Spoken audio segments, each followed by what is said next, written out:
Vital's B Practice podcast is proudly sponsored by Maxxis, BergTech, and Industry 9. As most of you know, tires play a huge part in deciding if you make it down a section of trail and control or end up bonsaiing to the bottom on your head. Tires are not the place to cut corners, and Maxxis offers a massive range of models to meet the needs of any rider. They've built their name through racing at the highest levels of the sport, and you can visit your local shop or favorite online retailer to get the same tread patterns and compounds used by the fastest racers in the world. And if it were up to me, you can't go wrong with an ASCII up front and a DHR2 in the rear. Make sure to head to maxxis.com for more.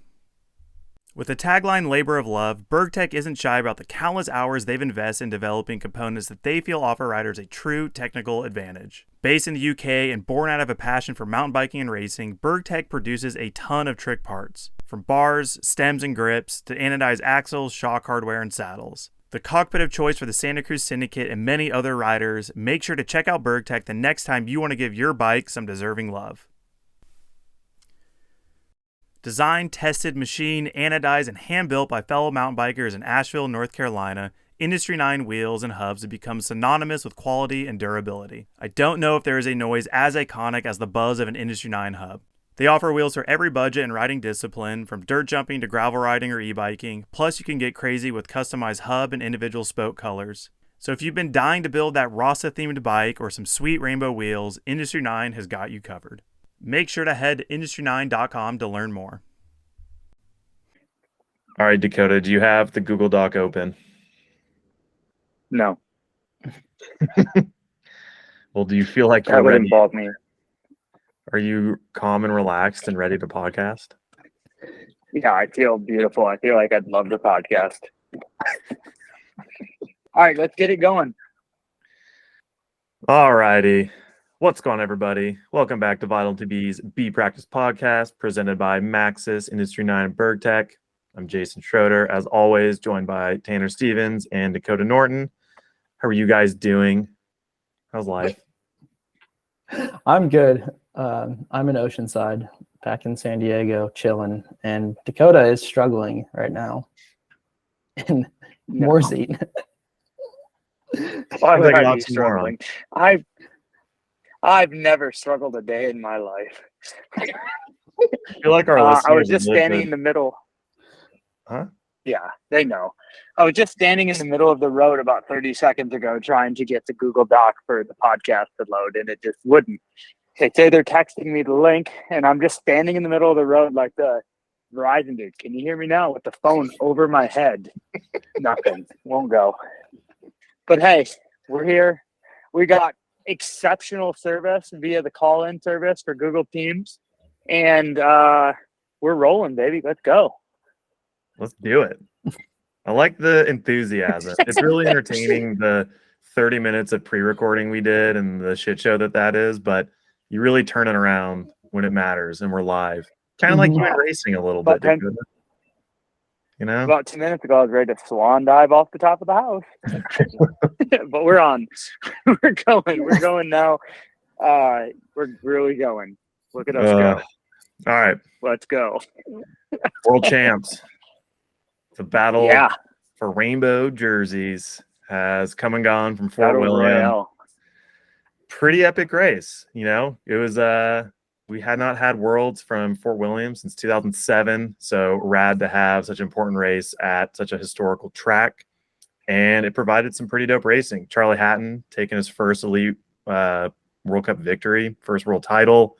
Yeah, Had the two bikes go 1-2 with Andreas Kolb in second, and you know, elite men were in some true Scottish weather, which made for good racing. And then Valley Hall becomes, you know, back-to-back world champion in kind of dominating fashion. So pretty, it was a British weekend. Is that what you're typing, Tanner? no, that was Dakota. He got in. Oh, Dakota's in. I'm in. Look at that.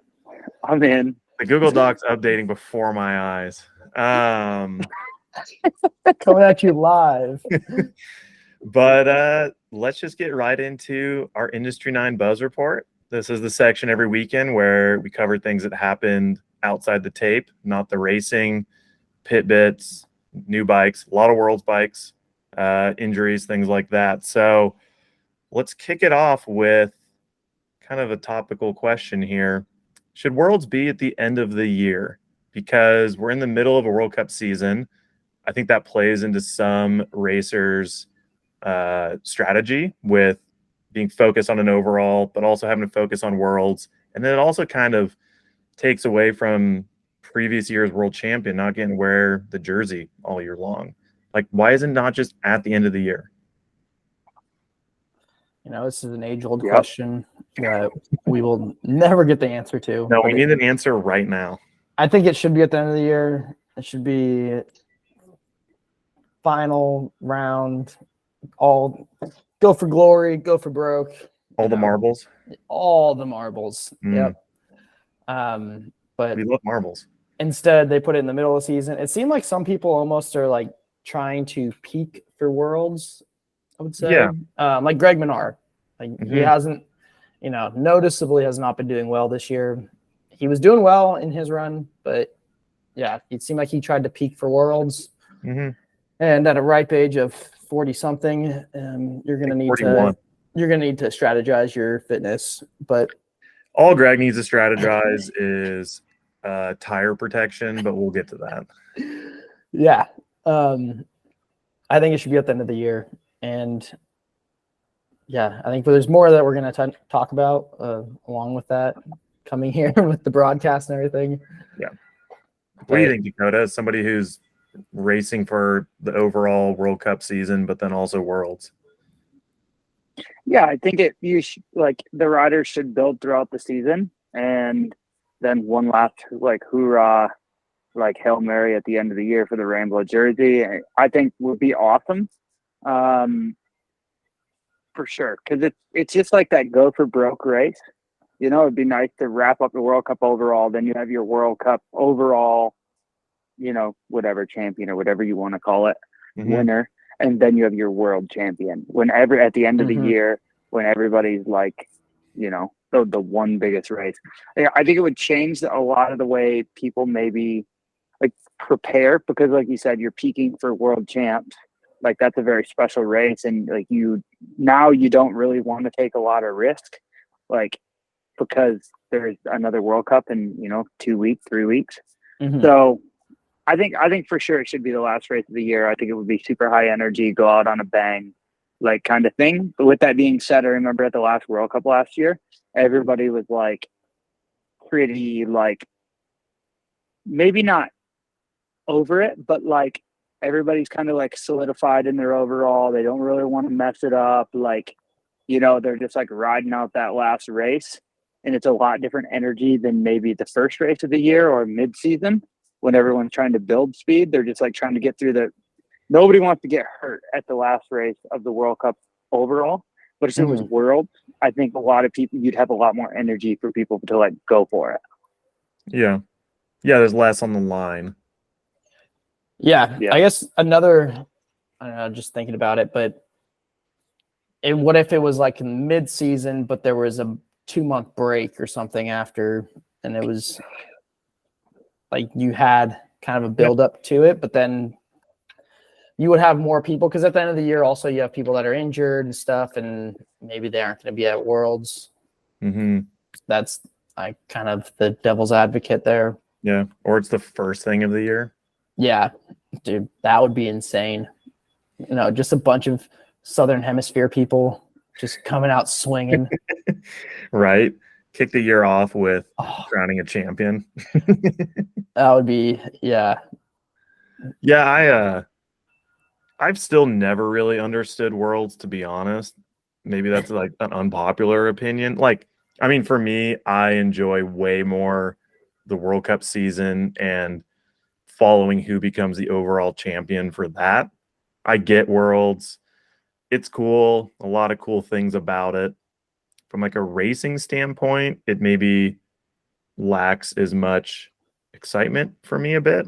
I don't know, but still rad. But it's kind of a weird one, Yeah, for me, it's always in recent years, you're with how many good people there are right now, and fast people from certain countries. The British team is insanely strong. You're leaving people off the team. like that sort of thing. Like I don't understand that part of it where, you know, you've got 10 people that could possibly win from the UK and you can only pick 7. So you're leaving 3 people off. The same thing for Australia. Like, all these teams is you're going to leave people off, and like it's not really the world's best in a sense. Yeah, that's true. That is a point. Yeah, I think it would be cool. I think it would be cool if there was a team overall, like a country overall as well. But maybe not like obviously you don't get a rainbow jersey or whatever, but like the country, there was a country podium as well as there was like a like Moto Destination style, like your overall winner and then the team podium for top riders or whatever, or top team or. You get what I'm saying. But it should be at the end of the year regardless, I think completely. And it takes away some of that like special vibe in the middle of the season, especially with 3 World Cups in. 2 World Cups in. Yeah. Well, let us know in the comments what you think. Internet. Like, follow, subscribe. Sorry, there's a train going by in the background right now. I actually can't hear it, so okay. It was really loud.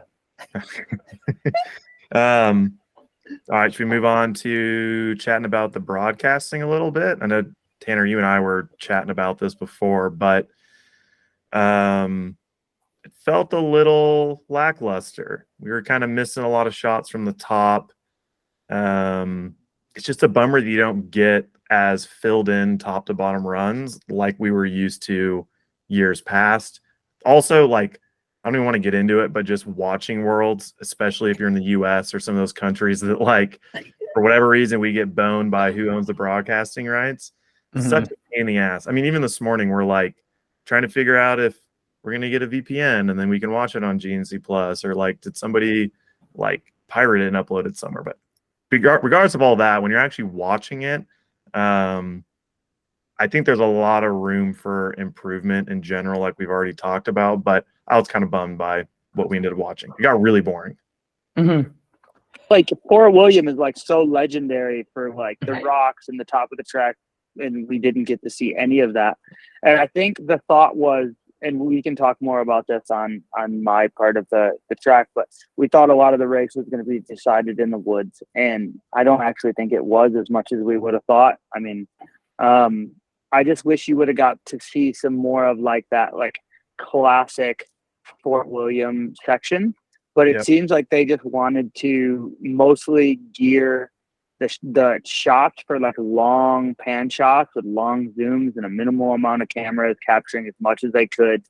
And then you just missed the whole middle of the track because of that. And you didn't get any of that like Fort William vibe that we've had in the past. One thing I would say though is Fort William's probably always been a little bit like that, like the shots we get.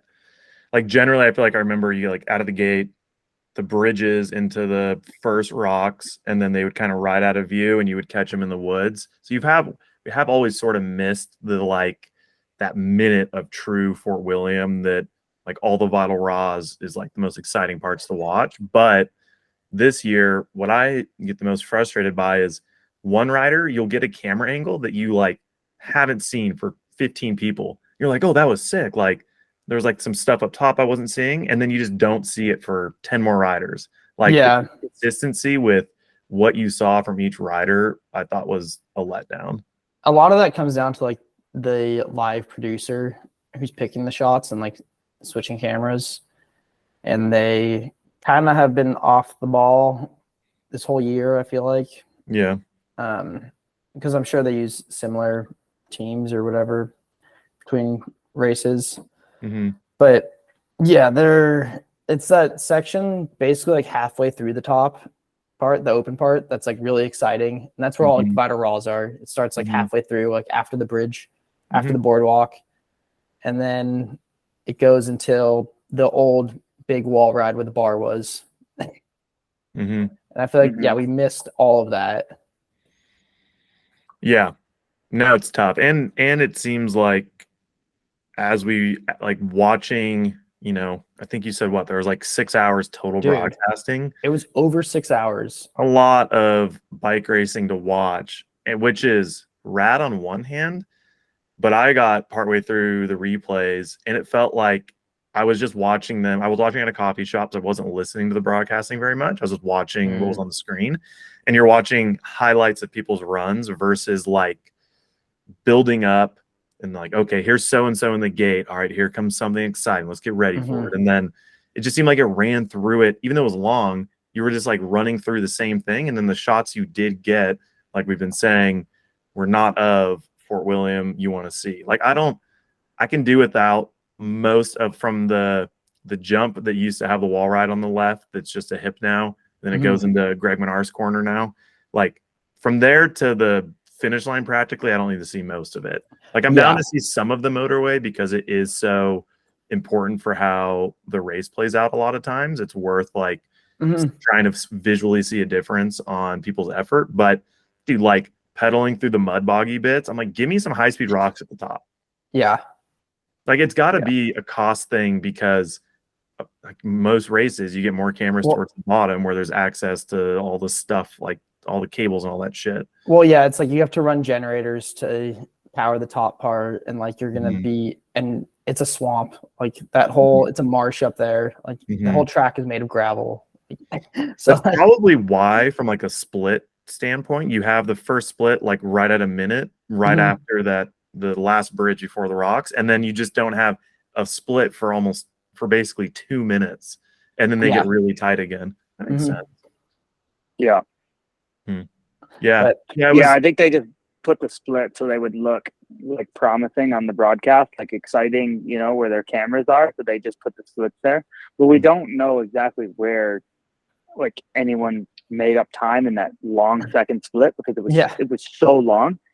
And then also it's broadcast. The thing that really irritates me is like you'll have one dude that gets like 7 shots, and then the next dude gets boned, and then the next dude gets a bunch of camera time, and then they bone somebody, and it's like Greg Menard talking over our boy Dakota. Yeah. Did you watch your run? That's not really cool. Yeah, I did watch my run. They like literally put. Like I was sending my life in the rock, and I just look like I'm on a Sunday drive. I was like, "Wow, thanks, Greg." Yeah. There's we've harped on the broadcasting a bit this season and previous podcasts, but I think what Dakota just said is probably one of my biggest issues for sure. It's the inconsistency between riders and the shots you get, and then when I was listening, not just watching it, but listening on a few times, there's just not that buildup and excitement around every rider. It's more like, all right, so-and-so's in the gate. We're going to talk about literally what they're watching on screen as commentators. They finished this place, back to the top for so-and-so. Like there's just no buildup of how their week's been going and like where they are in the overall or how they did last year. Like there is some of that. I can't say there's none. The main commentator's name? Rick. Yeah, Rick. Dakota, have you seen him in the pits at all, like chatting to people and like hanging out? To be fair, Cedric came around, and Cedric has been in and out of the pit a little bit, which I actually am pretty stoked on. But yeah, no, I don't even know what that dude looks like. I have seen some stuff from him like on the side of the track, and I have a hard time, like I can't rip into that dude for not. I think he does an okay job, and there's like it's like the sum of the pieces that are maybe letting a lot of people down from what we enjoyed about the broadcasting in the past. Yeah, I think he does a fair job. But I think all of us watched the UK broadcast with Neil Donahue, which was sick that they had him on because like legend racer in the UK. But it's like you can't just throw someone into a broadcast as world champs. I know. Like you're setting them up for failure. Yeah, come on, guys. Totally. No, I thought the same thing. I'm like hyped to listen to Neil talk, but at the same time, that's a really tough one to be thrown into. It'd be like asking freaking any of us, like just somebody who's like he is way more deserving than Tanner. He's way more. But I don't. But again, like, I don't know, NBA. maybe have him broadcast some other stuff first, like maybe some of the BMX like world stage races that our boy Warren Niss is at, but like maybe have him broadcast some of that and then go to the downhill stuff. Well, why wasn't Cedric there? Do you have any idea, Dakota?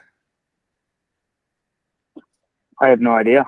Yeah, I don't know either. I I was kind of just wonder if he was doing French broadcast or something, or just like another language. yeah, it's possible, huh? It's a strange one, right? Like, yeah. Mhm. All right, should we move on? Yeah. Next point here. Why do they even do qualifying the day before if it doesn't decide the starting order on race day? That shit kind of pissed me off, to be honest. Like Loris, I believe, was last one down. Yeah, based on UCI points. Fast, totally worthwhile person to go last, but like for anybody who's watching the weekend, Greg Williamson went down like super early on. And I listened to the Win TV after finals in the interview with Greg. He was like, yeah, in qualifying, I really sent it because I didn't want to be going so early on in the race. He's like, but turns out that didn't make a difference because I didn't realize it wouldn't even affect it. And I'm like, even the homies racing aren't really quite sure how it works, And I think it has been like that most years because I kind of remember this confusion, but it's still like, it must be based. My guess is it's based from like a road racing thing where maybe pretty much all of your top athletes are doing all the same events. So it is more accurate. Well, yeah. And then in road and cross country, like you have your call up, which determines what line that you start on. So like you want more UCI points. So you have a earlier call up and then that way you start further up in the pack. So you're not having to pass 100 people. Gotcha. So that's there's more reason to be doing all those preseason races. Like you have the same riders at most the same non-World Cup races. Yeah. And there's everyone chasing UCI points. But for downhill, like as long as you have your points to go to a World Cup, which is like 50 or something now, then like you're good. Yeah. In a sense. Yeah, dude. Very interesting. It made it crappy to watch the replay back because then it's tough to like, you can't just skim ahead and be like, oh, okay, I want to watch the top so many people's run.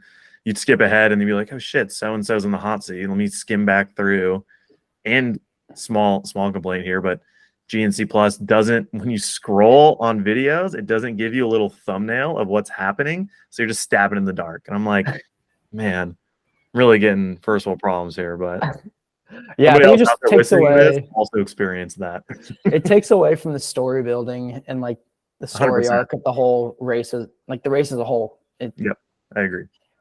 There's no real build up to it because then all of a sudden some dude with a lot of UCI points is thrown in the middle of it, and you realize that you missed Greg Williamson because he dropped in the first 10 riders. Yeah, for sure. Or even Greg Menard going kind of mid-pack after having a qualifying run that was top 10.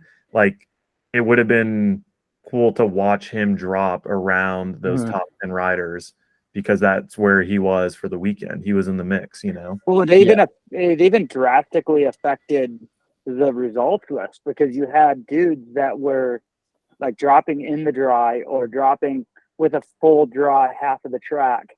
And then like all the top dudes were so scattered, the top guys weren't competing against the top guy in consistent conditions.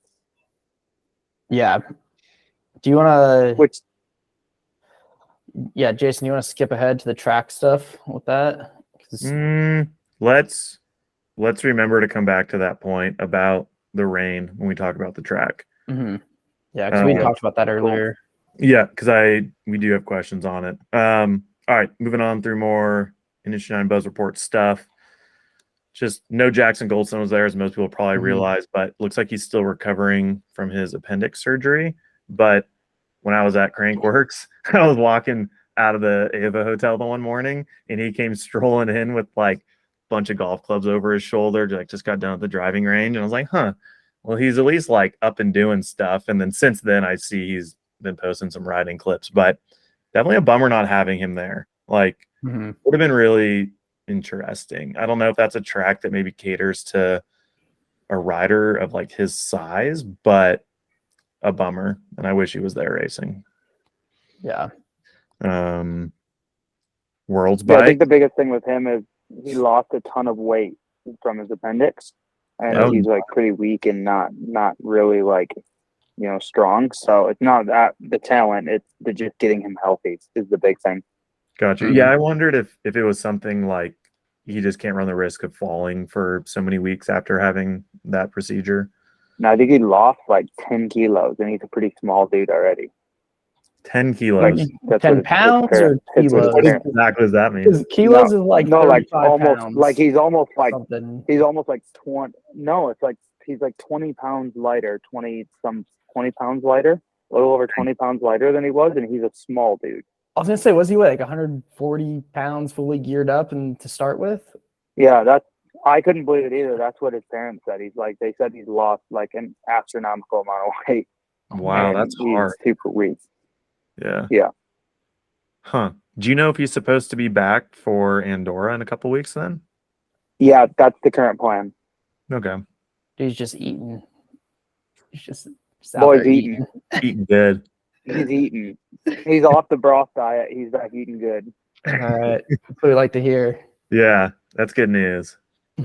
That whole deal with his appendix seemed horrible. Yeah. But all right. World's bikes. Let's talk about or kits. I got my top pick for bike. Oh, so we usually have T-Step Style Award, which we do later on. But I figured we'll move it up to now and talk about it. But real quick, I ran 2 polls on the site for who had the sickest get up, and Nico won with his handmade Scottish Frameworks bike and Fox gear, and then Max Hartenstein won with his Cube 215, like, I don't know what you want to call it. It wasn't very German themed. It was more like tropical foresty, but that was probably my pick for like coolest, just custom frame job. And Tanner, who do you got? Dude, for the bike, Oliver Zuar's Canyon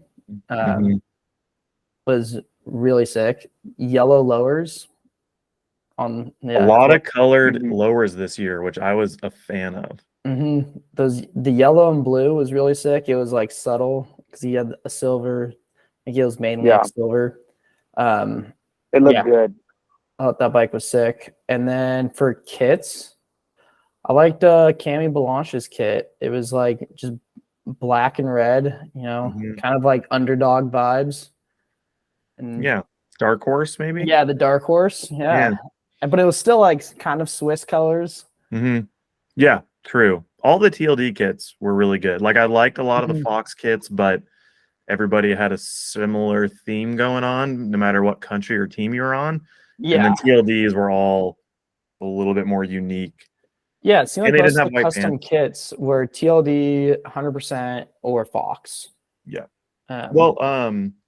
Atherton, I believe, was Andorra. Yeah. And theirs were maybe not like the craziest by any means, but it was cool that they had custom kits because their bikes were pretty stock looking.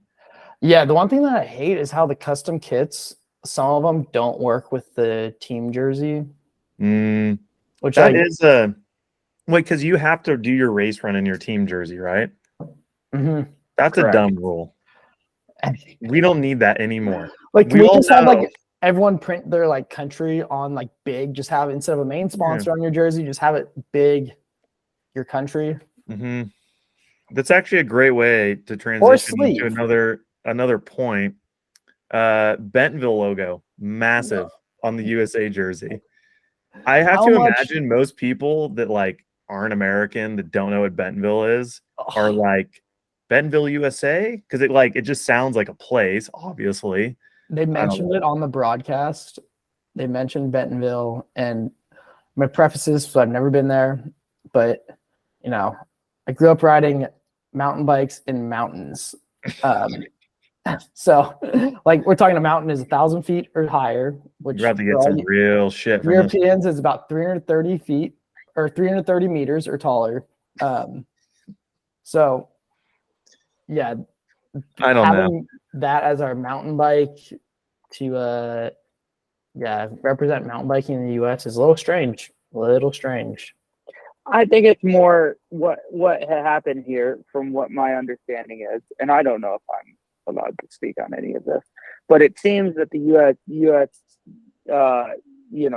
USA Cycling headquarters is now in Visit Bentonville.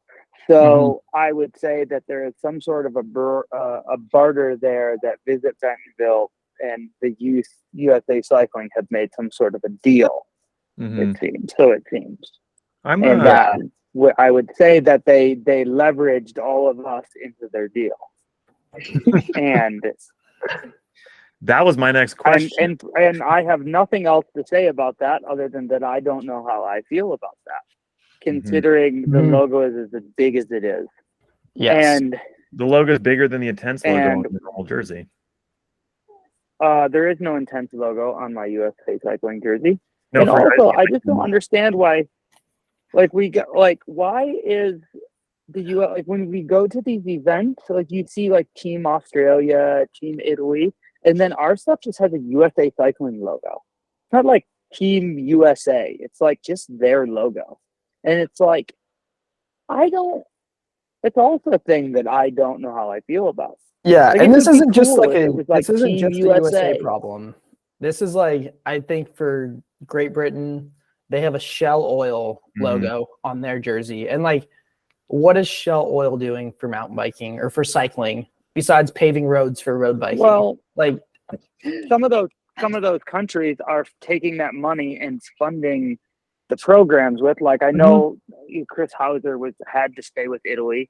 He had to wear the Italian jersey. He wasn't allowed to do anything. Everything was, they flew him there. He was in their accom, eat dinner with the team, and it was a team thing. But, and granted, I don't necessarily, do I want that? No. That's not what I'm looking for. I'm trying to do my program with my racing program as it is. But yeah, it's just interesting to see, the jerseys and there's so many politics involved in it, and it's, for better or for worse, for which country and which sponsor. And there's been a lot of, over the years, problems with this where I forget the girl's name, and I should know this. I don't know why I'm drawing a blank.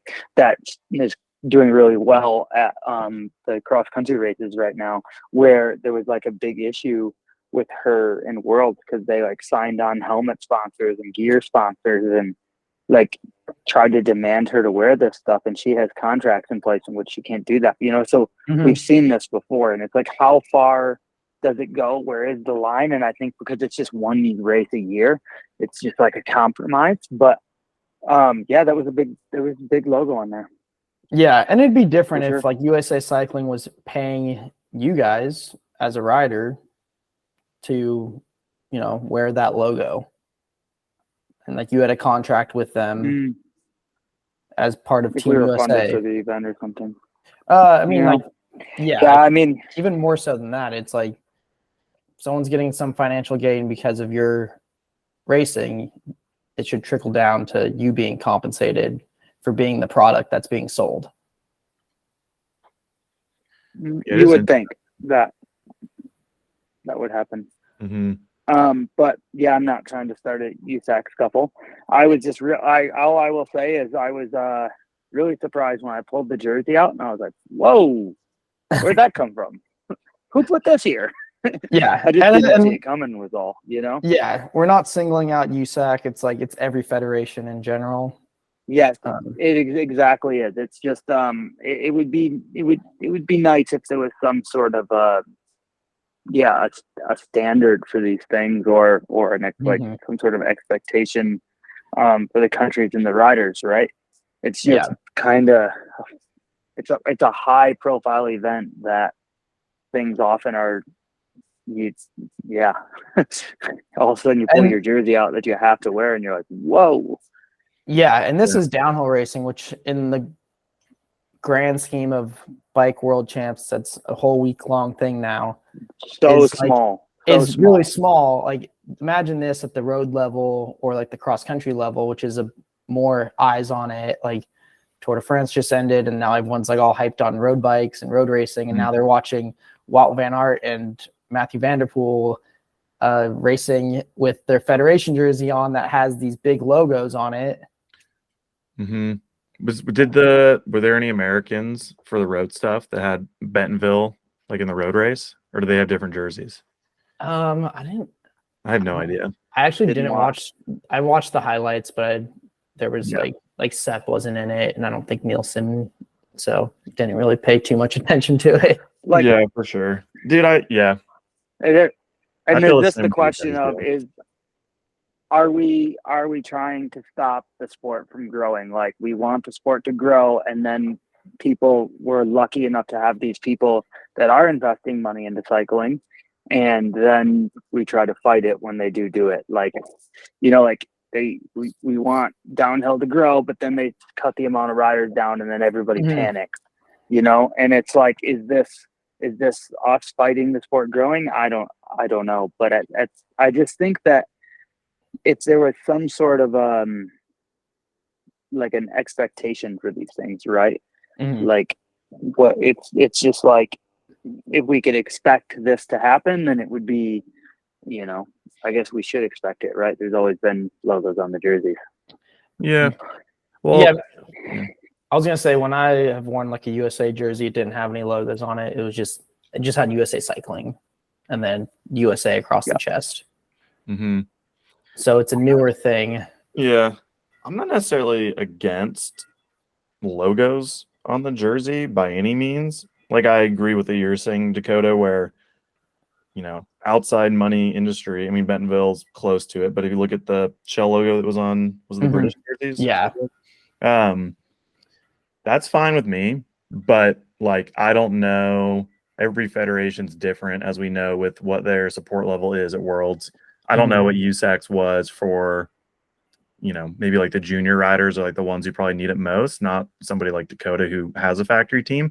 I don't know what Bentonville's doing to have that logo on a jersey, and I don't know how that translates to support at Worlds for the USA riders that need it. That's where, like, I don't have an issue. I would just be nice to know. And then same with, what if the logo was something that for whatever reason you don't agree with, and you don't have any email or maybe there was an email, but like, or there was a press release, but you pull it out of the bag and now you feel conflicted with having some logo that, I mean, Shell is maybe something that somebody could have like an issue with even.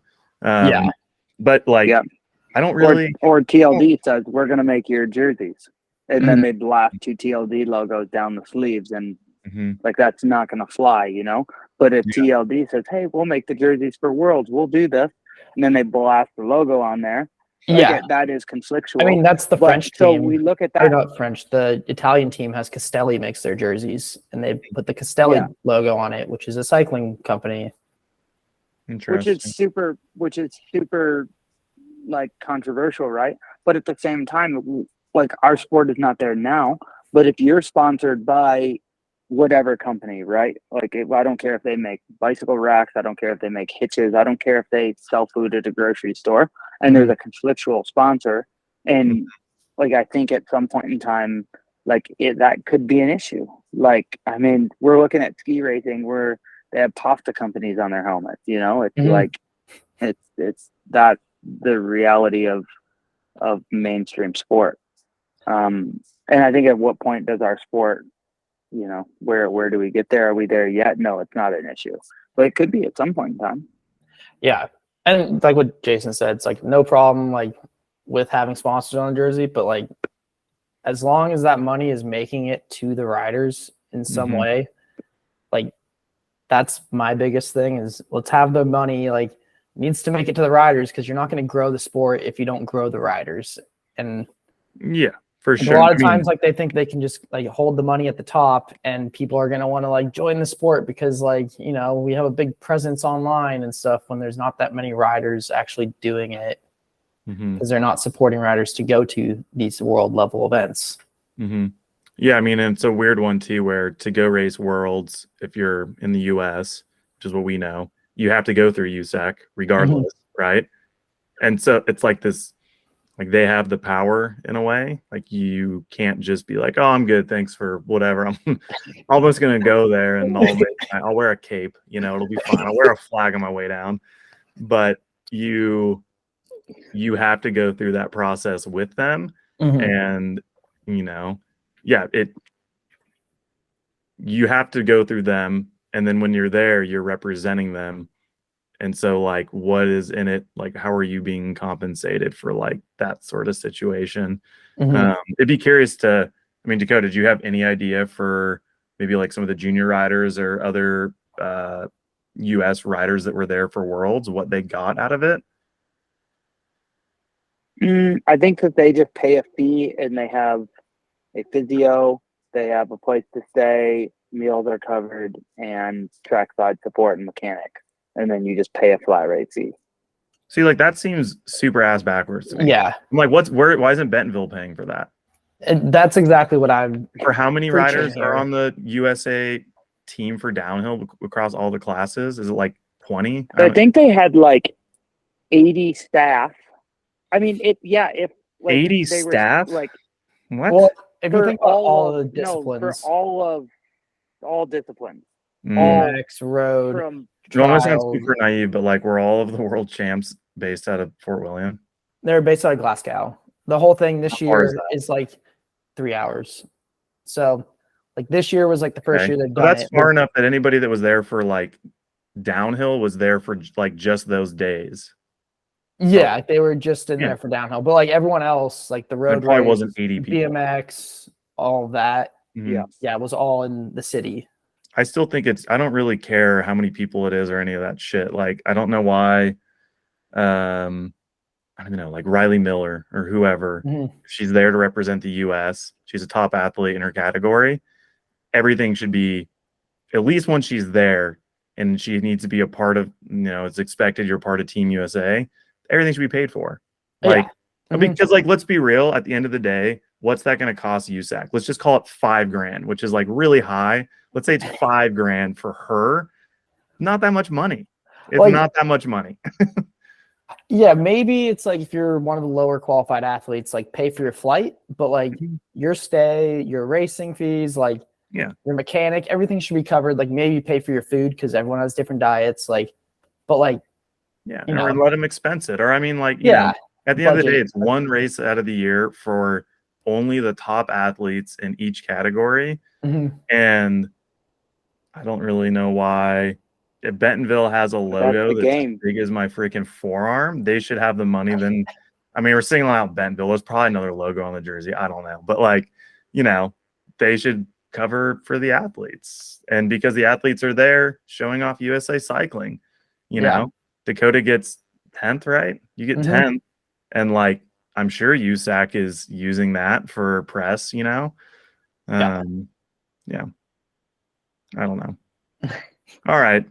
Well, now that we're all worked up and sweaty, let's move on. All right. Final thing and we already knew that this podcast was going to kind of skew towards our buzz report here because it's Worlds. Only thing that matters is who wins. But going to the last thing here. Oh, wait, two last things. Dante almost died. Yeah, you missed something. What'd I miss? That was gnarly. Dante. Oh, yeah. Dante rode the front wheel for a significant amount of time. Can be seen on the Sleeper Co. YouTube video. Their race recap. She got Nina's big crash, and Dante's. And they were both big. I didn't see that angle. I only watched Troy's GoPro behind him. Just say he was on for an 8-second ride. And as soon as that 8 seconds ended, he almost ended. Why is there no tree pad on the tree in the middle of the course? There was a tree pad on the second tree. Like, so you rode between the tree and then you jump into the air, and then that next one had a tree pad. But I'm all for more tree pads, and this has been like a big debate, like, for all the riders, because, like, I think that if there is a tree in the track, it should be padded of some sort, right? Or cut down. And also, or cut down, and the visibility on the side of the track. Like, let's call it 5 to 10 foot outside of the track.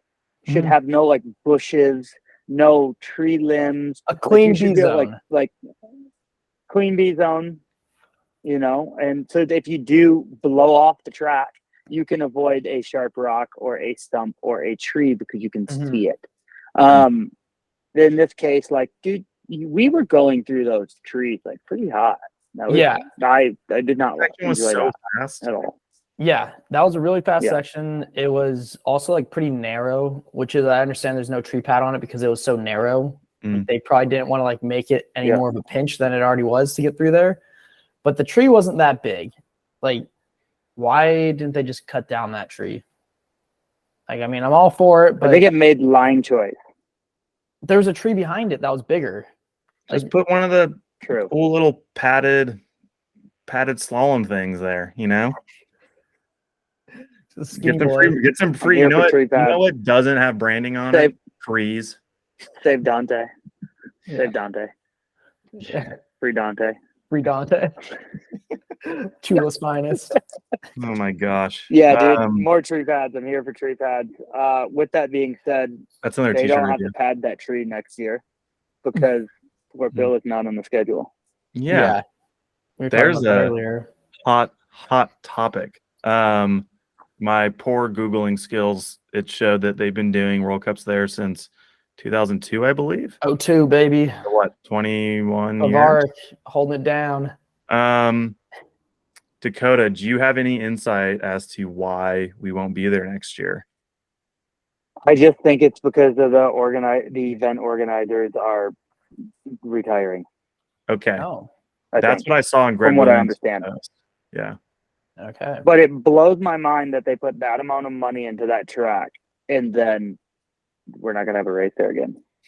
Crazy. You mean like this year they did? Dude, they put so much dirt. And they just covered the entire track with fresh gravel. I think it makes sense from like last hoorah, we're hosting Worlds, we're gonna like go out with a bang. Which we'll get to the track here shortly. Yeah. Like I would say they did exactly that. Like it was I agree. But dude, like I don't know, a bunch of people in the forums are thinking that it has to do with like broadcasting and track length, and I'm not gonna say there's not probably some truth to that, but it seems like even if broadcasting reasons were getting brought up, they would realize the value in having Fort William always, you know? Like it just seems like for any of us who are core followers of the sport, it kind of feels just like a little bit of a dig, you know? Like especially the longer it goes on, they don't put out some statement as to like why.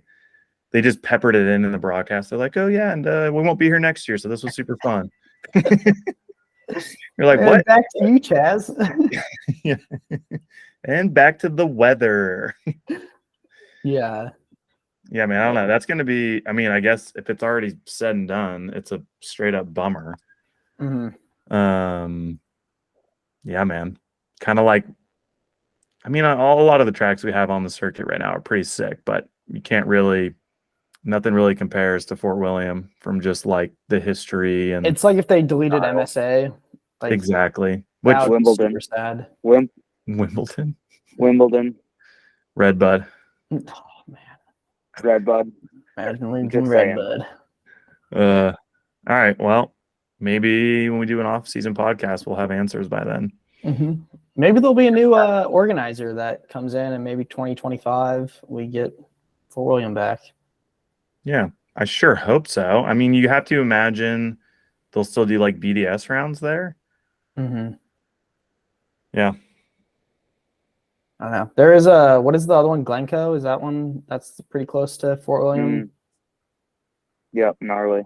That track looks hectic. Joe Breeden was like, hey, you want to go ride Glencoe on Monday? And I was like, no, I don't. No. I don't. It's like 45 minutes south or something of Fort William, but you pass it if you're driving Glasgow. Hope you have fun. You can see it from the highway, and it looks super gnarly. It's pretty steep hill also. Yeah. Like it just goes straight up, like no trees or anything on this hill, like this mountain, and it's like the top of Fort William, but just steep. Oh, what? Yeah. I gotta go Google this. Why have we not just been there? It would be gnarly. Dakota's. What do we got? Move on to track snacks. Yep. All right. Max's make or break section. This is Dak section every race weekend. It's not. Huh? Not track snacks, it's track facts. Okay, track facts. Max's make or break Dakota track facts section of the week. Dakota, we can talk about the track as a whole. A lot of Fort Bill's long. They did a lot of changes. So there's a lot of sections, I guess you could call it, that track gets broken up into. But what do you think had a huge effect on, or what section had a huge effect on how the race went? Split two. The rock. The forums. Everything we didn't see. Yeah. That whole split I mean, two that nobody knows what happened up there. Yeah, I don't know what Charlie did. What did he do? Did he cut the track? Did he Oh, a do hot burn take to from burn Dakotah gap? Norton, I don't everybody. know. Dakotah Norton thinks that Charlie Hatton cut the track. News banner across the I'm screen. I'm kidding. But I want to know where he found that amount of time, because the homie was 3.7 seconds up after the second split. He put a hurt. Does that? I think the Atherton has hovercraft mode, because he put a hurting on us. Oh, dude. Yeah, that's make or break section of the rocks. I mean, we've known forever that Fort William was gnarly for that top physical section, the pinball, G out, carrying speed through these corners that don't really have a lot of support, where you had to kind of pedal out and you're trying to carry momentum. The race run, the momentum was harder to come by, because you'd come out of a corner and the ground was rolling just so slow at sections where in practice I felt like I had been struggling to stay on the track, or like rolling with good speed. I felt like I needed to get off and walk in my race run.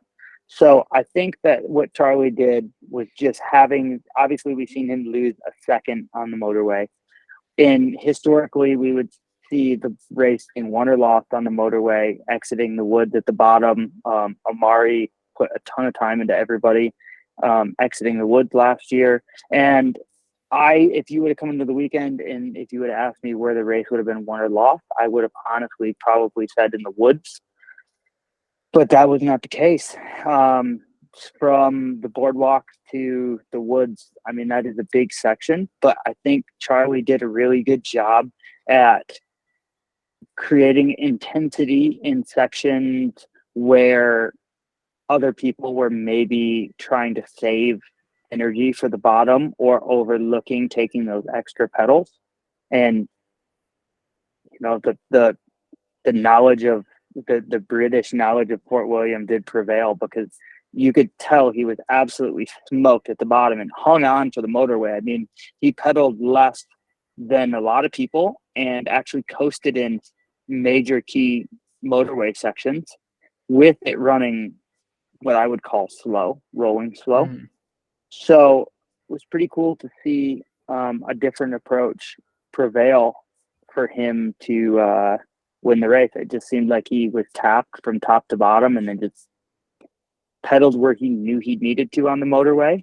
But maybe some of the places where we threw pedals in that weren't as effective, he just chose to touch and got the job done. Yeah. Pretty wild. Was that part of Sector 2? Was that all new as well? Like where it kind of connected into where Dante crashed?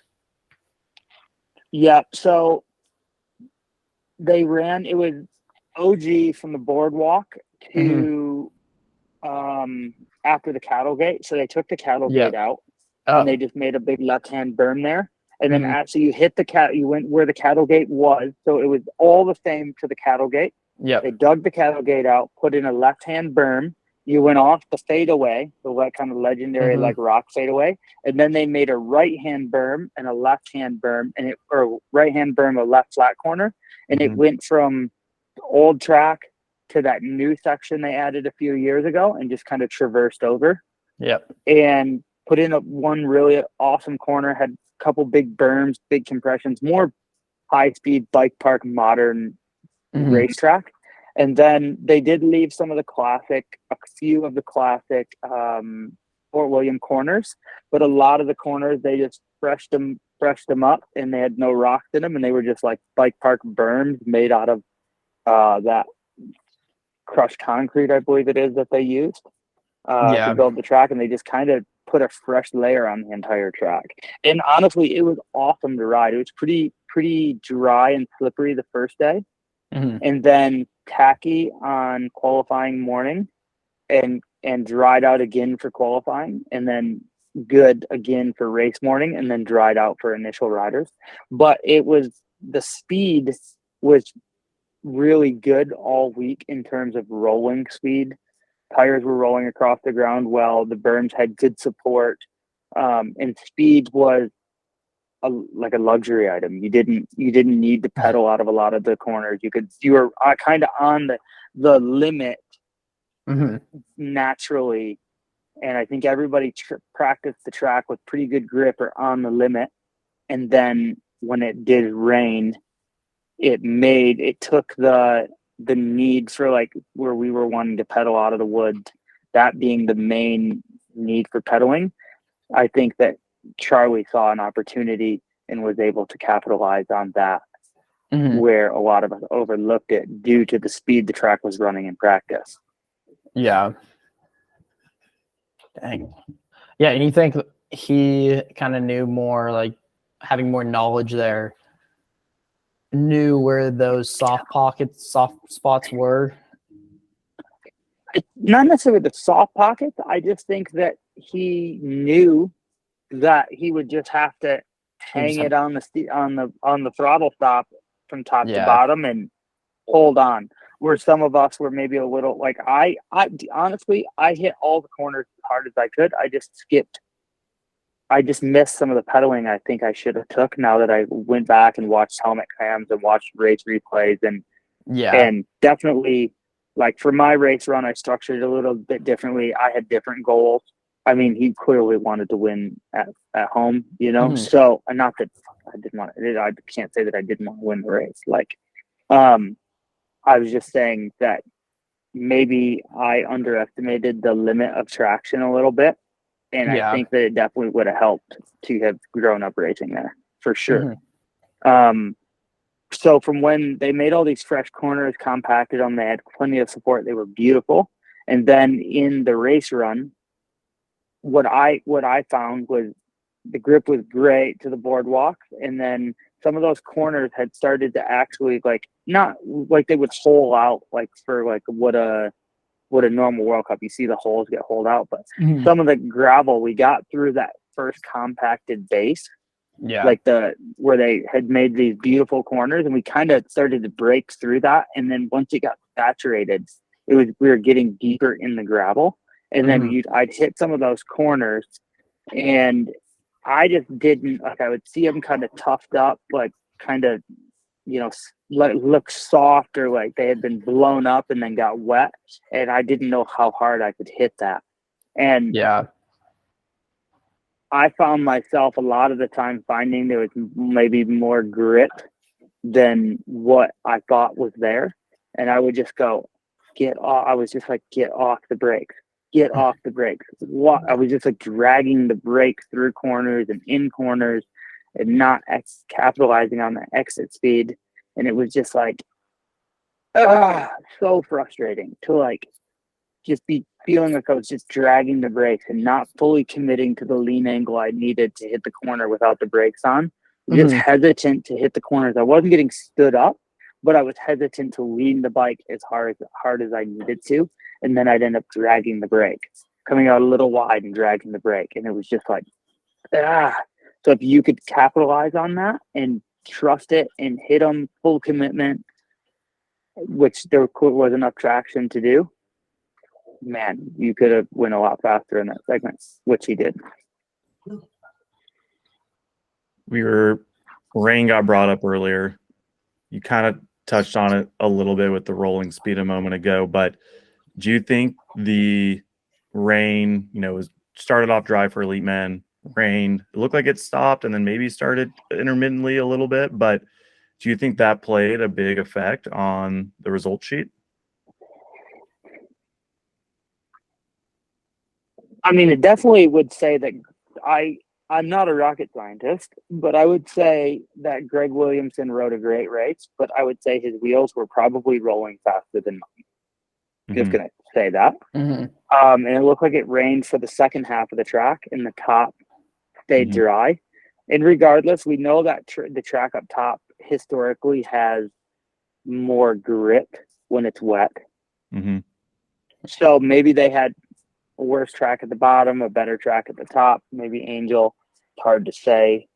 I know when I went down, the ground was really saturated and rolling slow, and it was hard to just have that momentum, rolling momentum.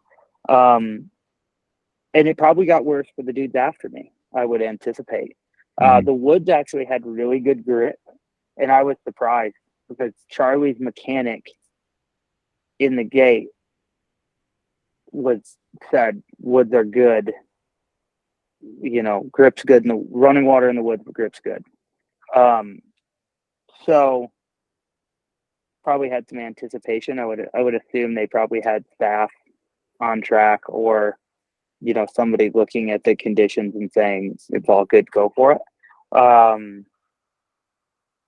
yeah, the wood did have great grip, and the roots were slippery, of course, but then the bottom just rolled so slow. Like we were all going inside onto that grate, and that was so slippery in the morning before practice.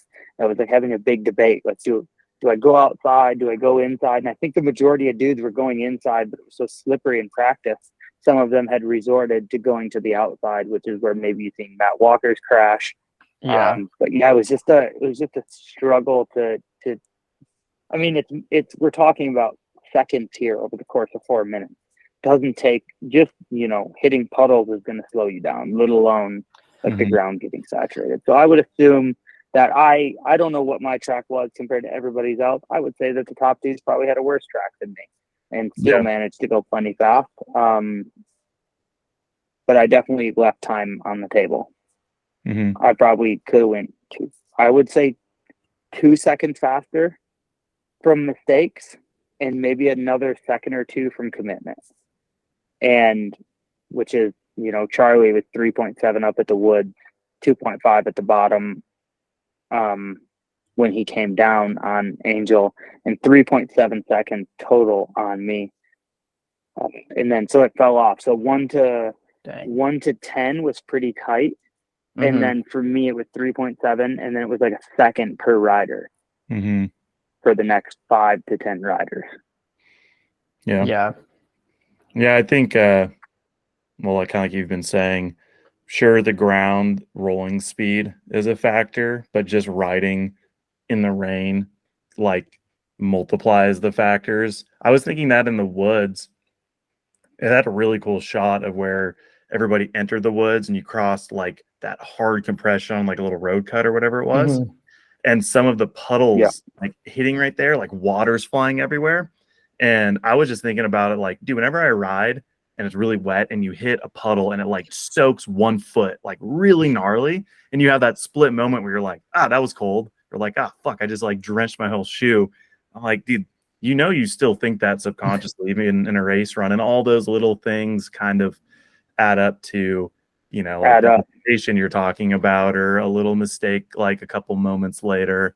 Here's 2 questions. Yeah, you open your stop if you take your timer on your phone and you go to the like reset it and go start stop. So like I just did it and it was 0.15. And you got to think, how many times in a run did you hesitate to predict the ground?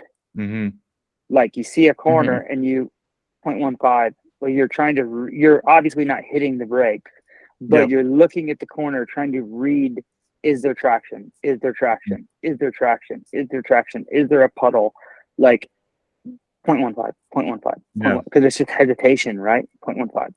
That looked like, and that's where those things add up over the course of 4 minutes and 60 or 80 corners. I mean, maybe there's not 60 corners on the track, but you know, entering rock gardens, transition sections, committing to lines, you probably have to make a decision in a World Cup race run 60 to 80 times. And in these sections, when you're trying to link things together, you know, that level of commitment is what adds up to making someone 2 seconds faster at the end of a run.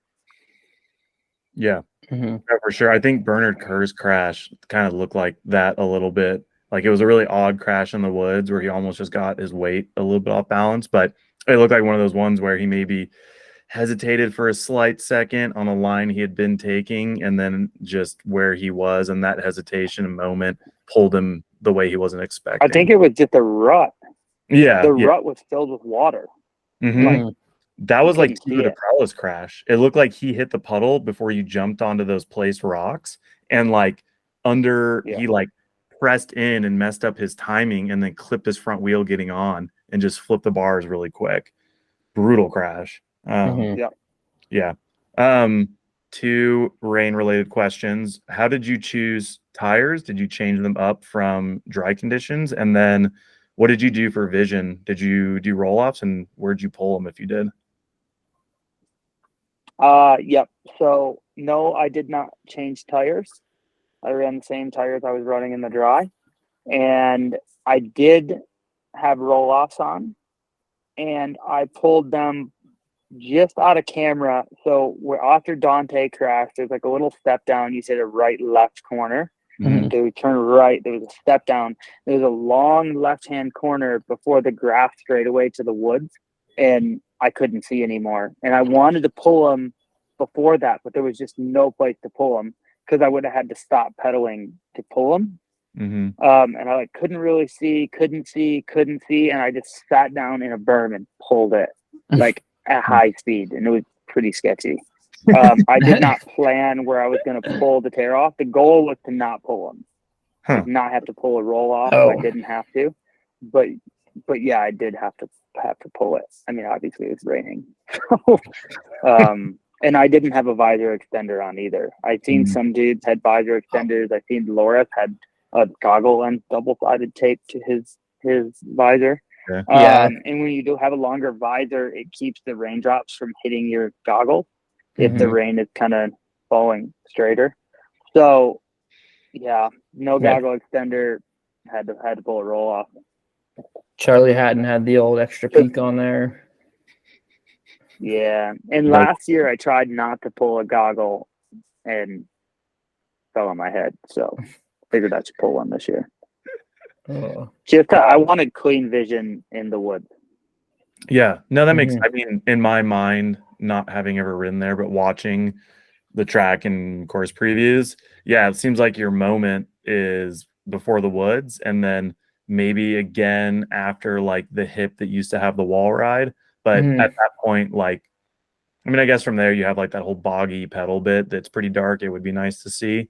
I was expecting you to pull it over the hip jump before you go into like that tight new lap. Yeah, that hip jump. So my race strategy, I knew I should have pulled one earlier up is what I should have, because I was hitting those corners and couldn't really see if they had traction, and maybe if I had clear vision I could have predicted it more, and maybe committed to some things harder. But I wasn't at the point where I was like, I'm gonna crash because I can't see anything, and maybe I should get better at trying to plan those spots and just pulling them anyways. But my plan was to race the top to the best of my abilities. You know me, I love to pedal. You see me do it so much on the broadcast, and then ride the wood as consistent as I could. Not push, but not slow down. Don't ride hesitant. Just commit, but not push. Commit, and then I didn't want to change any lines. I didn't want anything stupid to happen, so I just committed to my dry lines.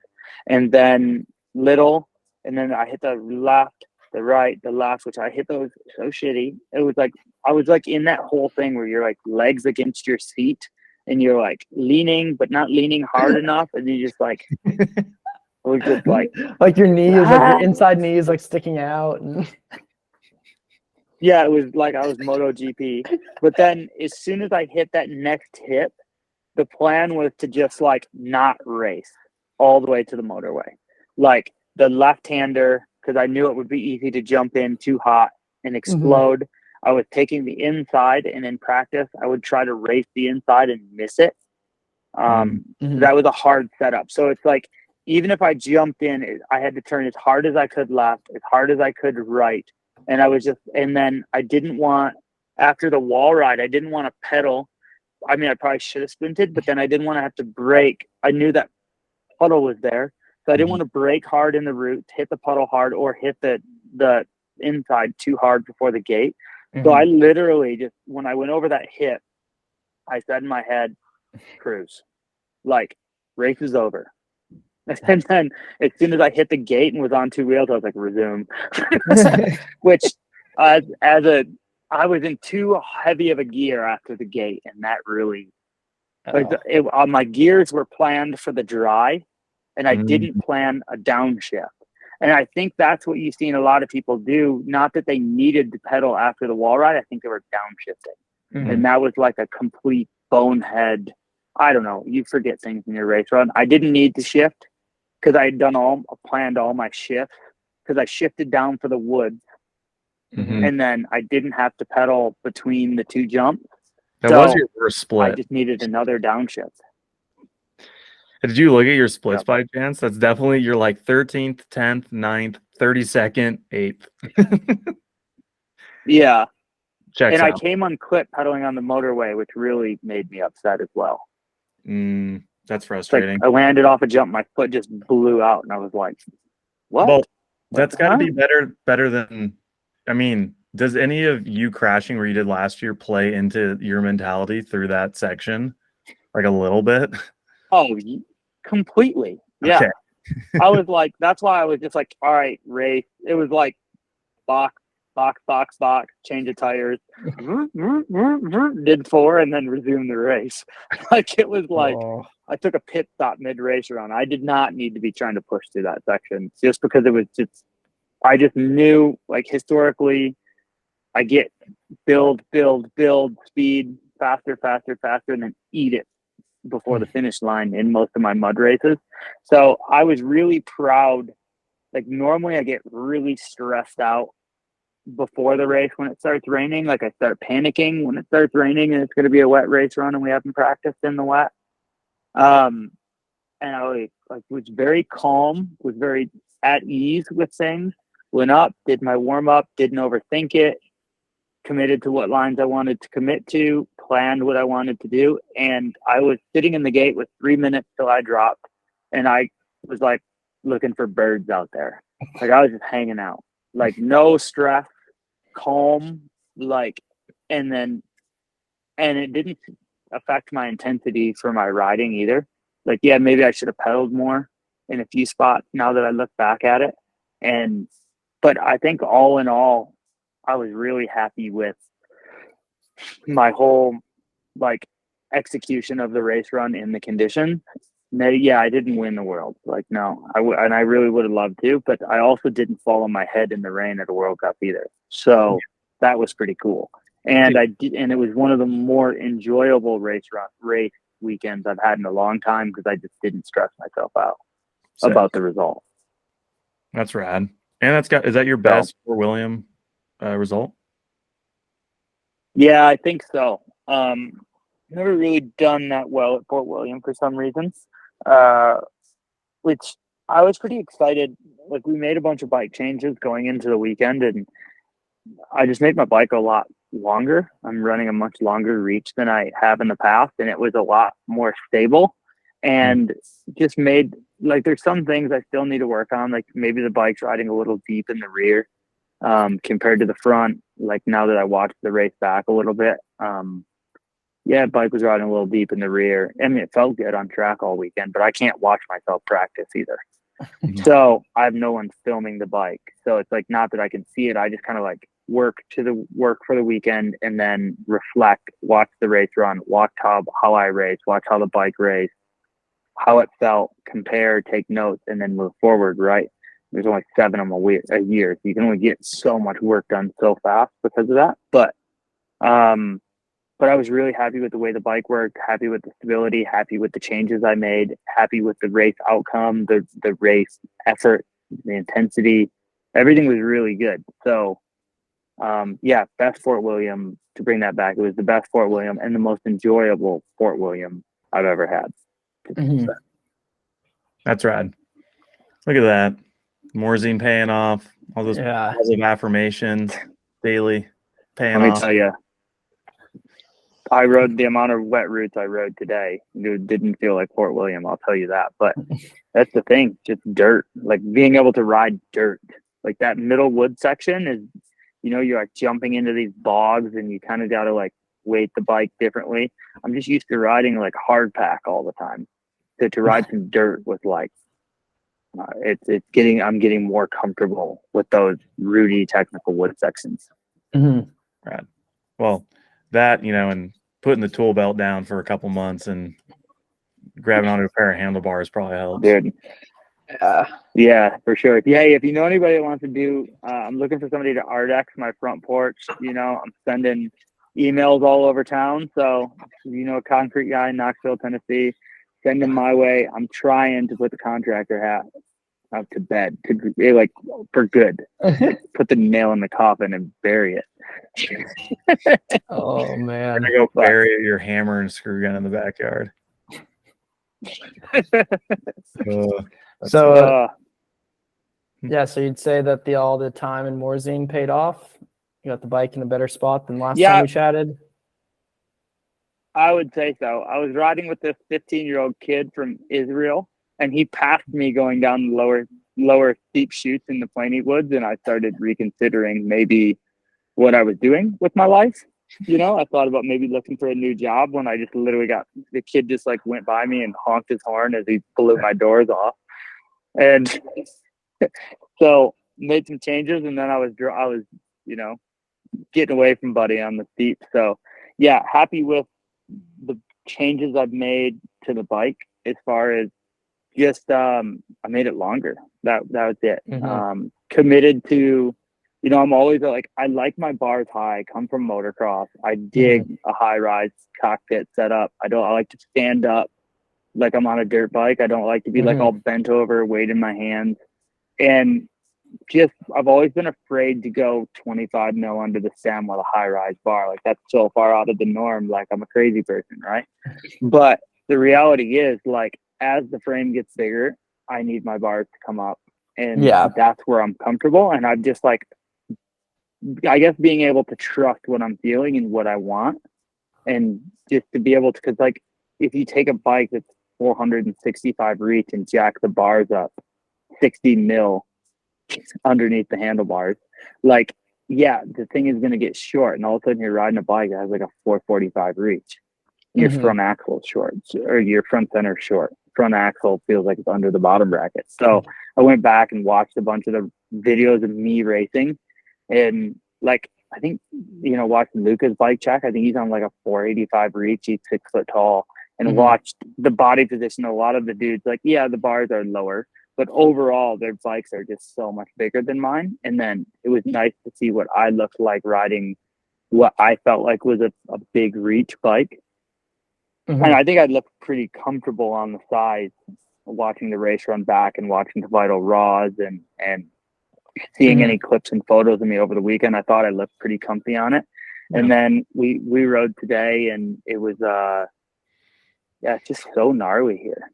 Like I tried to post that helmet cam on my Instagram, and it like doesn't even do it justice how gnarly the tracks are. So I'll try to post some more content. I think I'm gonna post like some full runs on my YouTube this week from riding, of just like, what is the difference, right? And I think that the big thing is, like, I was talking to Tyler Irvin about this today when we were riding the lift. He's over here. We did some runs together. And in America, you're trying to generate speed. So every berm, every roller, every route, you're just like slamming the bike into stuff so hard. Like you push your feet into every corner as hard as you can because you're trying to pump it and accelerate and generate speed.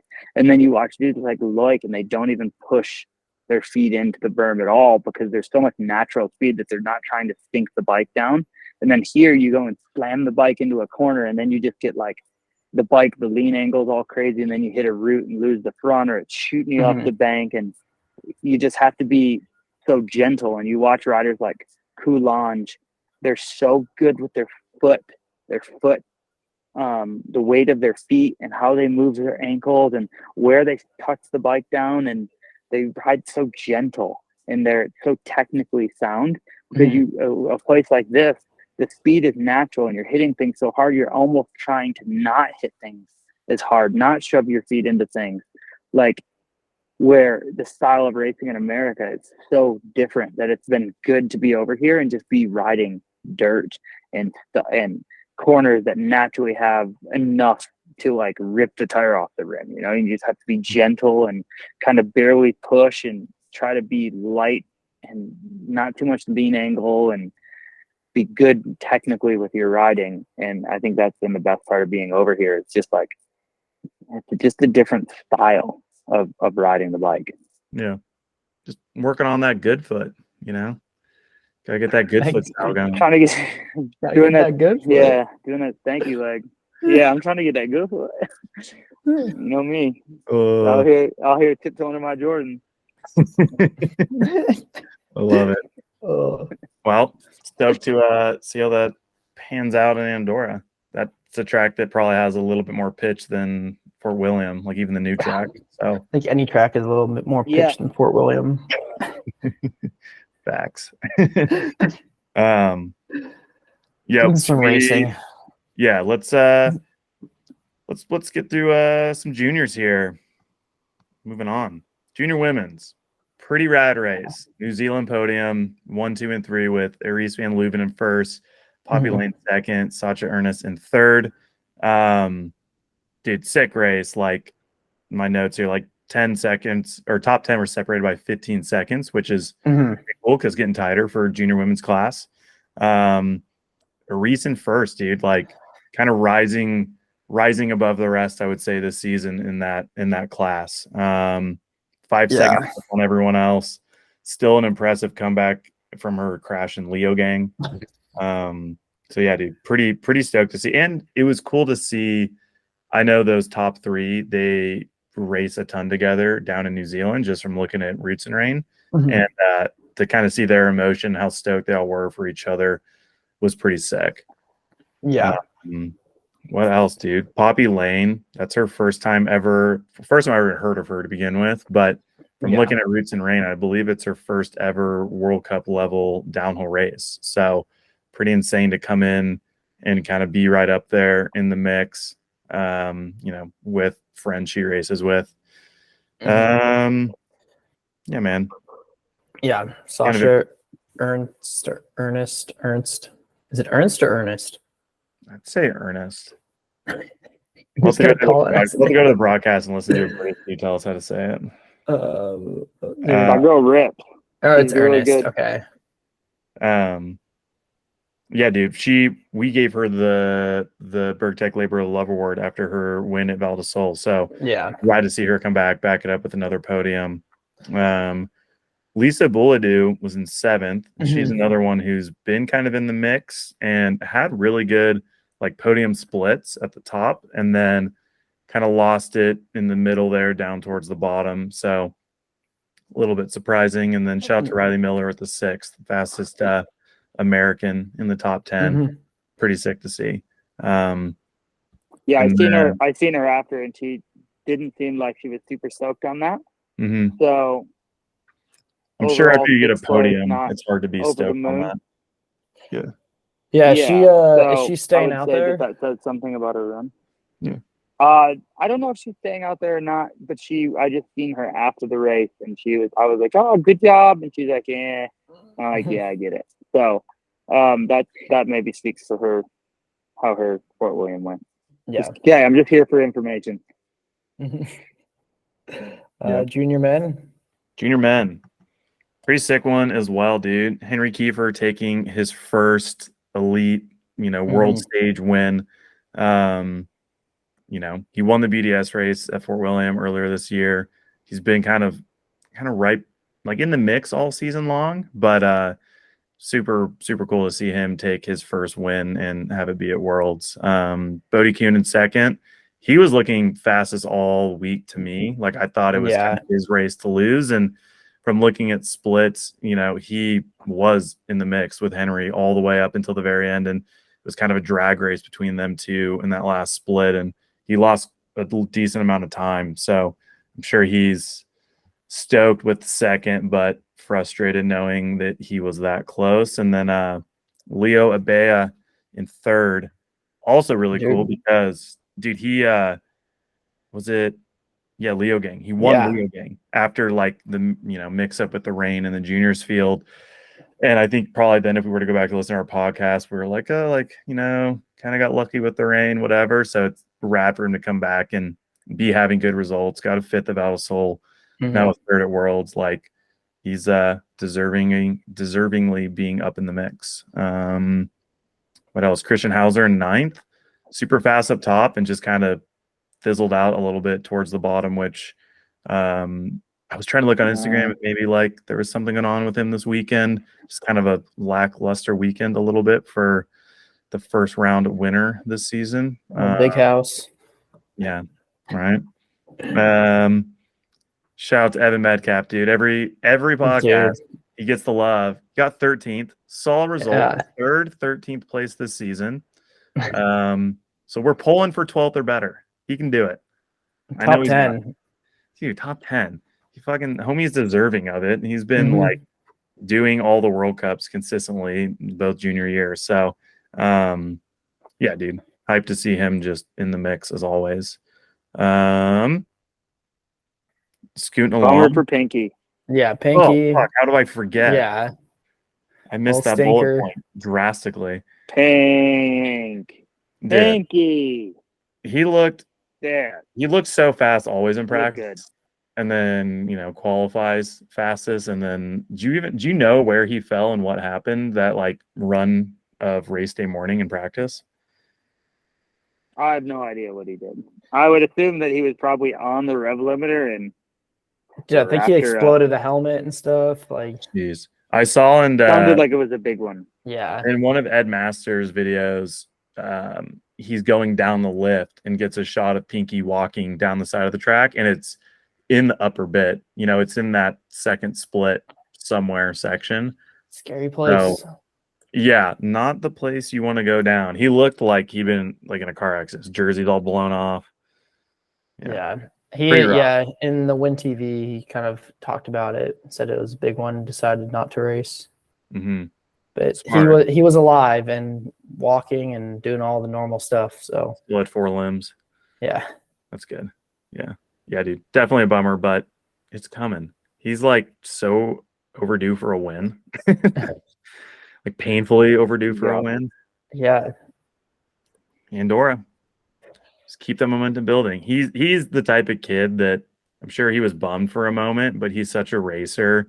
He's already just it's in the past, focused on the next race.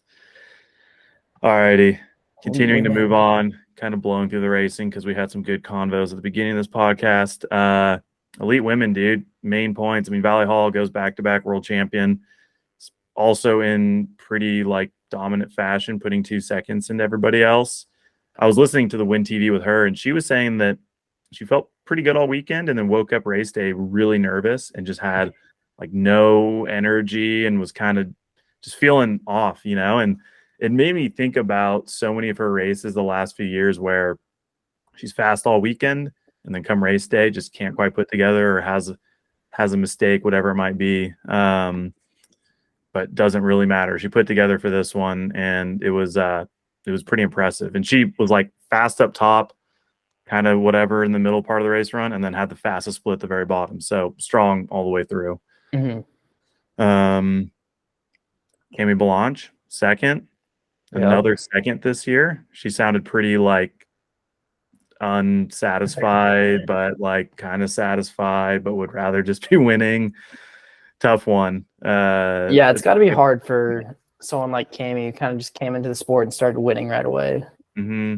And did for a while. And was beating Valley, beating people that she's losing to now. So, yeah, definitely. It'll be interesting, I think. Like this season and next season will be interesting. Mm-hmm. In the women's field. The second blocker racing this year for that class will be really, really interesting because I believe Cami still has first place in the overall, which is how it's panned out with like consistency. And Valley's in second. So it's like, even though Valley has all this momentum behind her and is standing out as like the fastest rider in that field, Cami still has the overall. And so kind of see what happens. should be interesting. Third place, Marine Cabarrou. Super rad. Like, Yeah, really she looked good. After all, like, her back injuries she Yeah. had. I'm trying to remember which race this year. I know she already had like a podium finish this year, but regardless, like, you know, a podium at Worlds, really awesome. To shout out to Louise Ferguson in fourth. Matches her best World Cup finish ever. Cool shift in momentum. I think she was sick. What's that? Sick all week. I think she was sick all week. Oh, really? Yeah, she sounded really sick in the Damn. Win TV interview. I listened to it at times too, so everybody sounded kind of crazy. Like the Win TV interviews. I just listen to all the YouTube videos in double speed now. Because life's short. Because life's short. Yeah. Can't even waste all my time watching YouTube videos. Dude, a lot of people were sick. Like, yeah. Wells was dead like all week. And I know a few people that, well, I mean, like, Luis was in Whistler for Crankworks. Okay. Like, I saw her riding a little bit, but that's a lot of travel to go from Whistler a week and a half before all the way over to Scotland. Yeah, go from the underground to Scotland, the cold and the rain. Go from the 2026 World Cup track in Whistler to the last time that we're ever racing at Fort William. Was it cold? Where? Dak in Fort William. Was it cold and warm? Okay. I mean, that's like usually something people get sick when it's like they go from extreme temperature changes. So, and it looked like everyone on the podium or like on the hot seat didn't look too hot. There's a little bit of cold seat out there.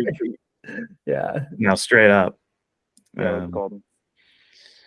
What else, dude? Another top 5 for Phoebe Gale. Yeah. So, kind of same as like Louise a little bit, you know, just building momentum, especially for her after such a dominant junior career. It's cool to see her kind of finding some form her first elite year.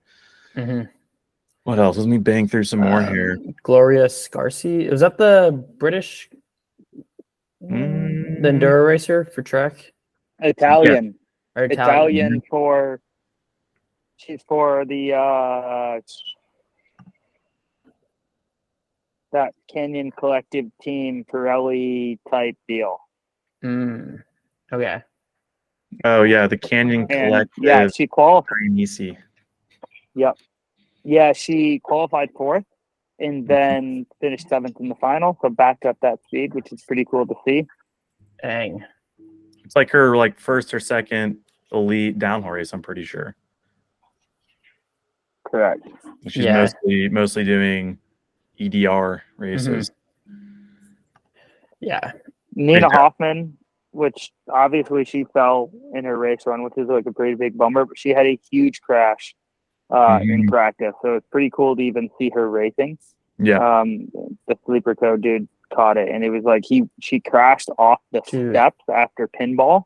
Yeah. So like kind of like hit the rock and kind of got bucked and crashed before the second step where Tani got real hurt years ago. And it's super high speed there, and it was a really big crash. So that was a bummer to see. Yeah. No, dude, I'm glad she was all right. And dude, speaking of Tani, she had that wild crash in the finish line in qualifying, which I think in the text messages, Tanner, you were like, is the wall over closer? And then I was watching somebody's GoPro run, definitely over closer. That's what I thought. Like they moved because they changed it because it no longer ends, like the 4-cross track is just non-existent there anymore. So it no longer ends in the final berm of the 4-cross track. And it just looked like everything was shifted over. Yeah. And that crash was so gnarly. And she posted a story yesterday, maybe, of her arm, and it is so bruised, dude. I have no idea how Tani raced. Big shout out to her finishing 6th. Yeah. Probably for her more than anything, that was a race that, after all of her concussion problems the last year, probably just helped her more mentally than anything this weekend. Dealing with the crash, pushing through it, still having a good race. Yeah. Yeah, pretty wild. Shout out to Anna Newkirk, consistent with another 10th place. Love to see it. And then finished off with a massive shout out to Frida with 12th, dude. That's super cool to see her closer to on form Dude. for her crash. I think the sick thing is like all of them are real close to like fourth place was a 5:07, which was 7 seconds from third. So like really close to the podium. Mm-hmm. Yeah, she Like was Frida 15 and seconds Anna. off the win, Yeah. which is like a lot more than our win. She's 30 seconds off, and she was 8th to the woods, 8th through the first 2 splits, Yeah. which is sick. That's like factory fast. Yeah, that's a super long Pretty track. cool, So Hell yeah, dude. Yeah, it's sweet. I'm sure she's hyped after that. Yeah, super pumped. Super pumped. Right. All right. Elite men. I know.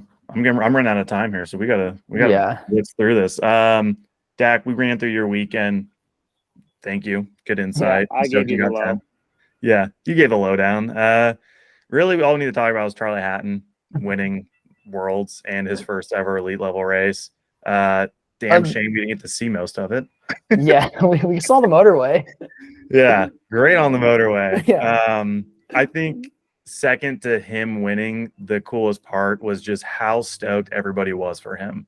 Yeah. Like every interview you saw, even just after the race in the finish crowd, everybody coming up, like Andreas Kolb coming down in second, and you see him like deflated for a split second that he wasn't first, and then he reads who's ahead of him, and the way his like emotions change was super rad. Like Kolb is a dope dude. Yeah. Yeah, man. And another point I'm thinking about, so just now, this is the 4th race we've had this year, and another winner.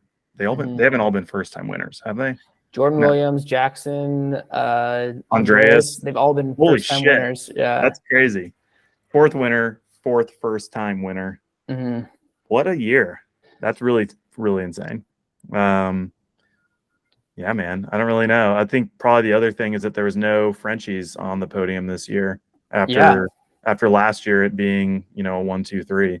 Kind of surprising, like being at Worlds and not seeing Loris or Loic on the podium because they're just always so good. Yeah, or like Amory wasn't there. He wasn't there, and then Thibaut probably would have been up there. I guess not seeing any Comet Sols either is Very like true. pretty wild. I think that's the I was telling someone the other day it's the end of the Comet Sol era. It could be. It very well could be. Although it's just because Amory's out, Is it? Or, Thibaut, Benoit, like It's true. It's been a little off season, Yeah. We're building for 24. I think O-Chain really just changed things. O-Chain changed up the game. Yeah. Oh dang, O-Chain. Well, shout out to Lori Greenland in 3rd. Yeah. Another sick result. His run was probably my favorite to watch. He looked so cool. Just so animated, but like sick. Like I'm like, I want to ride like that. Just trying really hard and like a small dude on like a big man's track. Super dope. And like at home or however you want to say that. Like I had to Google that. I was confused by the whole like UK, British, or in Scotland thing. Yeah. Well, there's a bunch of notes about a bunch of different dudes here, but I think we've touched on pretty much everybody. I want to give a big shout again to Greg Williamson with 8th. That's a super sick result for him. Yeah. On home turf as well. And like after just kind of a few weird years for him, it's been a while since he's had a top 10 result. So I was so stoked like to see him put down a good run. Yeah. I think Yeah. He seemed pumped after it too. Like he put down the run he wanted to. Yep. Yep, for sure. My last 2 notes here, freaking Unruly Dooley, 22nd, another solid result. And then Chris Grice in 33rd. Unruly Dooley. Chris Grice with his best elite result yet. So big shout out. Yeah. I think I said it before when we were talking, Jason, Anthony Poulsen, Connor Farron's mechanic, raced Worlds. So I think we should mention that. Pretty dope. It's insane because he hasn't raced a World Cup or like anything since he was a junior. That's And pretty then- sick. Yeah. He just like races for fun, like goes to all the races, and like whenever they're just like a national round or something, he wrenches for all forbidden people, and then he races on his own. And yeah, fastest mechanic, I think, right now. It'd be between him and Troy Brosnan's mechanic. Mm. I think like Mhm. Aaron, those are probably competing for fastest mechanic, but you know, Anthony Gotta get a Ant-Man. mechanics race going. I Yeah. remember Specialized maybe doing that one year, like between races, if I'm Mhm. remembering right, or maybe it was Syndicate. They like got some mechanics together to do a race, but like this, they did the Boxer World Champs Yeah. rebuild thing, which was Mhm. entertaining. But like, let's just do a mechanics race, and then Yeah. the rider has to be the mechanic. I think that's what they tried to do with Syndicate at like a French round or something. Maybe that's what I'm thinking of. Yeah, that is what I'm thinking of. It was when Luca was on the team and Loris. Hmm. Yeah, Good I times. think that's yeah. And then, do you want to go into the labor of love? Yeah. Here, real quick, just for anybody who's forgetting that we're still in the middle of the season. Overall standings going to Andorra. Jackson's in first, Finn's in second, Loris third, Kolb fourth, Loic fifth, because Worlds doesn't really count for anything at the end of the day. Yeah, Bergtech, labor of love is where we highlight a racer in finals who's racing more or less on a privateer program. B Practice Podcast, after all, it's our chance to shine some light on a lesser known rider, and the winner gets $200. We haven't picked a winner yet. There's a few people in the notes here. Dakota looks like he's about to type something in the doc, maybe. Yeah, Dakota, you got anything? Yeah, you Yeah, got anything on those two Vincent. people we have in there? All right, picking back up after us chit-chatting about who should win the Bergtech Labor of Love, we've decided. Who do we decide on? Forrest Resco. Forrest Resco. He is winning 21st place in Elite Men's. I'm gonna go ahead and bet that's probably not his best World Cup result, which isn't the point of this. But from looking at Roots and Rain, first He is- 15th. yeah, Let me but the jump first in three on World that. Cups this I year, think- he wasn't even in the show. So like, super sick turnaround for him. I'm sure he was stoked on 21st.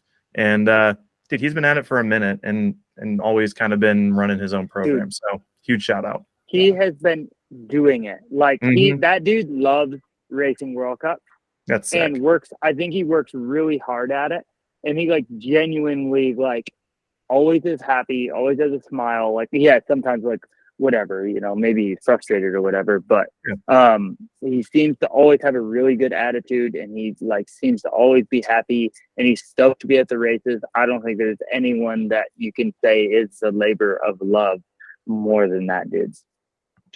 Perfect. I love It it. is. That's wholesome. Yeah. It feels good. Thanks, It Phone. feels good. Thanks, It's Phone. wholesome.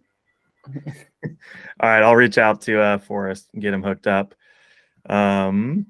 Closing this thing out, man. Andorra, next race. Honestly, I'm kind of ready to close this thing out. We know Andorra. It's the end of this month, for anybody who's wondering. Do we want to do race predictions? We're really shitty at like going back and remembering what we all said to see how we actually like. I think did. it's just funny that we say them. So if you I want to don't say actually yours. know. I actually don't know if my race predictions I have written down here are just from me copy and pasting like my Fort Bill document, you know, because I have written down Loris, Loic, Kolb, Valley, Cammy, Nina. I feel pretty good about that. I mean, Loris won there last year, so Yeah. Yeah. I've got Troy, Kolb, Mm. Lori, and then Cammy, Valley, Monica, Harashnik. I like that. I like the Troy. We didn't really mention it, but Troy was fifth at Fort Bill, and he's been building. I'm Mhm. feeling good about him. Go watch his vlogs if you haven't already. His vlogs are pretty good as well. Good insight. Yeah. Anything you want to hit us with, Dakota? You stoked for Andorra? Dakota went well there. Like it's gonna be like me and Tebow Ooh. on the podium. I like that little meat sandwich. A little meat, a little semi in the middle. Little And quad then for sandwich. the girls, yeah. For the girls, I got Cammy, Valley, Monica. I want to see Monica do well. I think Monica is. So just sick. exactly the same as Tanner. Oh, yeah. Yeah, let's go with what Tanner said. I think what Tanner said sounds really good. I like what Tanner's having. I'm going to copy and paste these so that when we sit down and we chat about Andorra, we actually we'll start off with that in like the race recap, if we were right or not. We'll try to make it shorter. Yeah. No, I already knew. I wanted this podcast to be chatting about less racing, more other topics, because there was some fun stuff to chat about. Because it's Worlds, it's who wins and that's it. Yeah. Winner, Dakota, did you do anything outside of racing? Did you go to Loch Ness or anything? No, dude, we were lame this week. Where'd you fly into? Glasgow or Edinburgh? I flew into Edinburgh, cruised on into the venue, hung out. We were in Steambridge up above. I had Joe Breeden, team manager, running the show this weekend. Nice. Limited staff crew. Joe and John on the side of the track killing it. We was whipping steaks and rice, and the dude, everything in the intense pit was running smooth. Yeah, you guys had Nico in there too this week. Yeah, we had guest Nico Malali in the pit. Joe, his whole crew. Yeah, it felt like they were in a different pit. Our pit, which we were so far on each side of the pit, it felt like there's two different pits there. There's no divider wall. Did he bring beer? No, he didn't even. Literally didn't bring beer, which is one bullshit. And then two, I walked in and I shook his hand. I said, "Welcome home." What'd he say? Did he didn't say a thing. He didn't put on his what's his alter ego? The Italian, the Brooklyn dude. Something pepperoni. Yeah. Like Tony Pepperoni or something. That actually might be Antonio Pepperoni. Nope. All right, I gotta bounce, yo. Yeah, I gotta get some tacos. Later, guys. Thank you, everybody. I gotta go to bed. Podcast. Thanks you two for being here, and shout out Max's BergTech Industry 9 for the support. See everybody after Andorra at the end of the month. Peace.